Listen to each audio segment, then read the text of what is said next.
Then I go laochra, NaomhEanna, Joe Masky. Joe, comprehensive victory. Did you expect to get it that as easy as you did? It wasn't.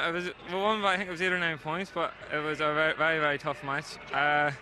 3 goals in the first half helped us out a lot, but still gave us everything we wanted, and we got the goals when we needed them, and thankfully we were able to keep the pace the whole way through the match. Your goal, you've been compared, you know, with David Beckham with that lob. I just remember the keeper looking in front of the keeper, and then obviously wasn't on his line, so I went for it, but it almost went wide. But no, I'll take it. Because you were playing today in your first game in a long time, was there a bit of the unknown about it? You didn't know how the game would go, or were you confident beforehand that you'd had work done?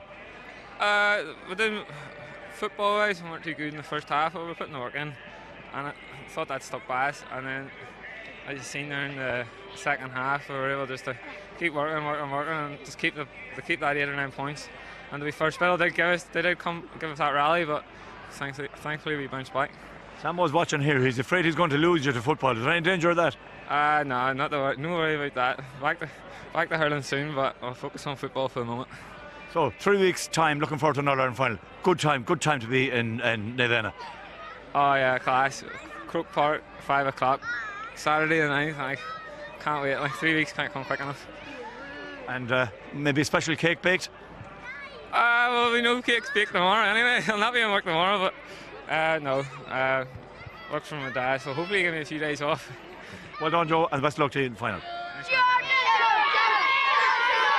Marcin, Jared Jameson, Loch Leonard Kellura, Fecka Musheva, Chatta Chahogan, Gujishin, Wanya Galer, Slán.